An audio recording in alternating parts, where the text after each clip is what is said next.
Why the CCP grabbed Chen before the US could.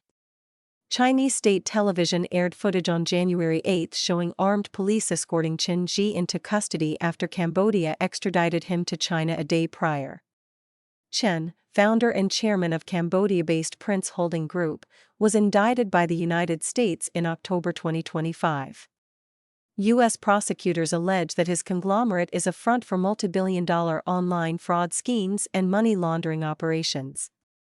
Chen is a CCP asset, alleged a former Chinese Communist Party operative who previously worked at the Prince Group, fled to Australia, and now uses the alias Eric out of fear of retaliation from authorities. The Prince Group is not a normal business conglomerate, but one of the most important agents for Beijing in Cambodia and across Southeast Asia, Eric told the Epoch Times. Once Chen is in China, no matter how he's dealt with, at least doesn't have to worry about him being caught by the US one day. Chen's sudden repatriation suggests that the CCP moved urgently to keep him from falling into foreign custody after the U.S. military plucked leader Nicolas Maduro out of Venezuela on January 3, said Lai Jianping, a former Beijing lawyer and independent scholar.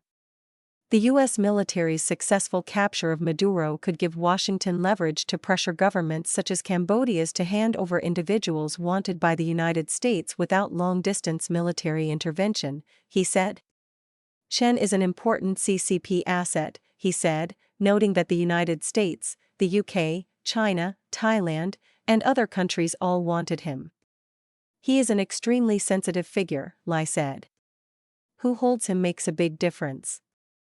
Cambodia framed the extradition of Chen and two other suspects as bilateral cooperation against transnational crime, saying it was carried out at the request of relevant Chinese authorities after months of joint investigation. And although the United States doesn't have an extradition treaty with Cambodia, Beijing's cautious public posture, such as limited coverage by major state-run media and a non-answer from the foreign ministry, has fueled speculation that Chen is politically sensitive and that China did not want him to end up in U.S. custody. At the Chinese Foreign Ministry's regular news briefing in Beijing on January 8, a reporter asked about Chen's repatriation. Chinese Foreign Ministry spokeswoman Mao Ning did not confirm the case, saying that competent authorities would release information and that reporters should stay tuned. China's Foreign Ministry and public security authorities did not respond to media inquiries. China's biggest state-run media outlets, CCTV, People's Daily, and Xinhua, did not report Chen's repatriation until close to 5 p.m. on January 8, roughly a day after Cambodia said it had already occurred. Inside China, coverage of Chen has been sparse and tightly controlled. Chinese authorities have not publicly provided further details beyond Mao's remark, and online discussions about Chen's case on Chinese social media have largely been deleted by various platforms, leading many netizens to accuse the CCP of shielding Chen and discouraging public discussion. China has not publicly announced formal charges against Chen. U.S. charges, seized assets. The U.S. Department of Justice charged Chen in New York with wire fraud and conspiracy to commit money laundering in October 2025. To effectuate the schemes, Chen and his co-conspirators caused Prince Group to build and operate forced labor scam compounds across Cambodia in which workers were made to execute the scams at high volumes, the indictment states.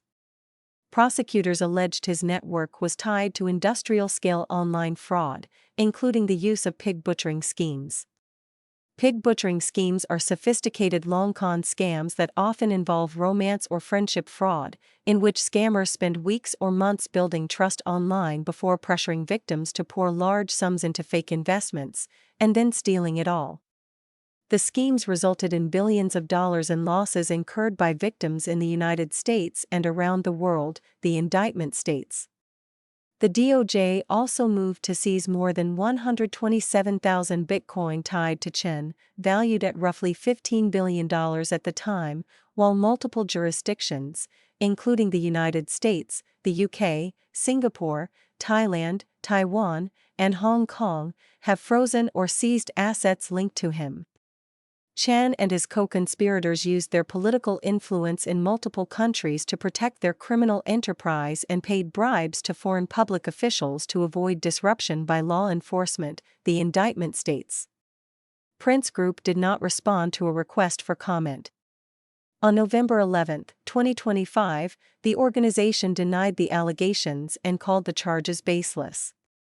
2 days earlier, China's National Computer Virus Emergency Response Center issued a report accusing the United States of stealing Chen's cryptocurrency. Xing Shui, a Chinese-Canadian writer, journalist, and vice chair of the Federation for a Democratic China, said Chen's case looks more like CCP elite politics than a law enforcement operation. Xing said Beijing's claim that the United States stole Chen Ji's bitcoins is in reality an accusation that Washington confiscated the Chinese regime's own treasure. She said the U.S. efforts to seize some 127,000 bitcoin and the UK's freeze on 19 London properties connected to Chen effectively cut off a major source of wealth for the political elite. The DOJ declined to comment beyond an October 14 statement, the indictment, and the civil forfeiture complaint filed that month. Chen Ji and Prince Group. Chen, born in 1987 in Lianjiang County in China's Fujian province, entered Cambodia's real estate market in 2011 and built what became Prince Group. He became a Cambodian citizen in 2014 and launched the company the following year. The company expanded rapidly from property into banking and finance, through Prince Bank, along with tourism and other businesses.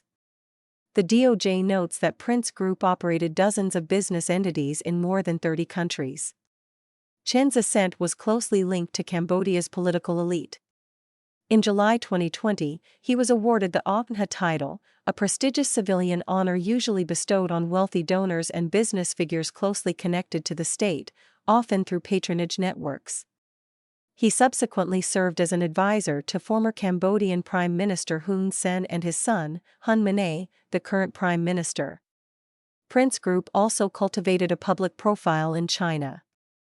It won the Corporate Social Responsibility Model Award at the China Finance Summit in 2021 and 2022, and Chinese state media promoted the group. Chen was a citizen of China, Cambodia, Vanuatu, St. Lucia, and Cyprus, and he lived in Cambodia, Singapore, Taiwan, and the UK, according to the DOJ. Xing told the Epoch Times that Chen has familial ties to Huang Kunming, the CCP party secretary of Guangdong province. She alleged that Chen helped manage wealth and launder money for the CCP's Fujian faction. The Fujian faction refers to a network of officials whose careers overlapped with, or were advanced by, Xi's long tenure in Fujian province, and who later rose through the ranks after she became the Chinese regime's leader. Based on her independent investigation, Xing alleges that Chen's main role was laundering money for CCP elites.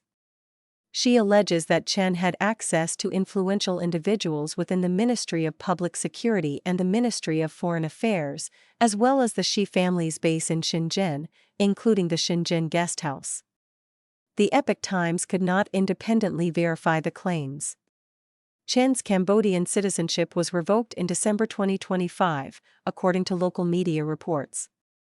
Shortly after Chen's extradition was announced, Hun Sen, who served as Cambodia's prime minister from 1985 to 2023, appeared to distance himself from the case. On the evening of January 7, his spokesperson, without directly naming Chen, told local media that some individuals were using the names of Cambodia's prime minister and ruling party chairman as a protective umbrella to cover illegal conduct, and that those people were precisely the targets that the ruling party intended to crack down on. Dark dealings. Eric, the former CCP agent who worked at the Prince Group, said that fraud compounds in Southeast Asia have a symbiotic relationship with the CCP's global infrastructure project, the Belt and Road Initiative. He described dark dealings in which the CCP uses those networks to support overseas expansion and benefit chains tied to the descendants of CCP elites and senior officials. Prince Group, he said, is not a conventional conglomerate but one of the most important agents for the CCP in Cambodia and across Southeast Asia. Eric said the group supports Chinese overseas operations with money, manpower, and transportation, while Chen's business network functioned as a funding pool and logistics base for Chinese intelligence operations. Eric said he witnessed senior political security officials from Beijing and Chongqing hold closed-door meetings at Chen's private clubhouse in Cambodia, known as Yunxian Pavilion. In one meeting, he said the officials discussed fabricating charges against Wang Liming, also known as Badiuko, an exiled Chinese political cartoonist known for anti-CCP satire. He added that Prince Group often hosted Chinese officials and handled logistics for those meetings. Eric also alleged that during one of those meetings, he saw Chen plead with a Chinese official to pull strings with the Ministry of Public Security and go easy on him as pressure mounted to arrest him. Eric's account appears to align with DOJ allegations. The U.S. complaint alleges that Chen and his co-conspirators used their political influence to shield operations from law enforcement in multiple countries, including from the Chinese Ministry of Public Security and Ministry of State Security, and that Prince Group executives bribed officials for advance information on law enforcement actions. Chen said once Chen is in China, a U.S. trial becomes far harder, making the handover to China a way to avoid the diplomatic and legal complications of extraditing him to the United States or the UK. It feels like the Chinese and Cambodian authorities are putting on a show, she said. Lai described what he called a broader pattern. Chinese state security operatives, he alleged, often pose as businessmen and operate with little constraint, backed by state resources. Chen, he said, is at least a Chinese informant, and likely a member of Chinese state security. Such figures, he noted, also serve as white gloves for elite families, holding secrets and moving money, and protecting them becomes a political priority. Lai predicted that now that Chen is back in China, authorities could stage a limited public case, possibly invoking state secrets to avoid open proceedings, and then let the story fade. After the dust settles, whether he actually serves time, no one will know, he said. Ning Haizhong, Li Yun, and Luo Ye contributed to this report.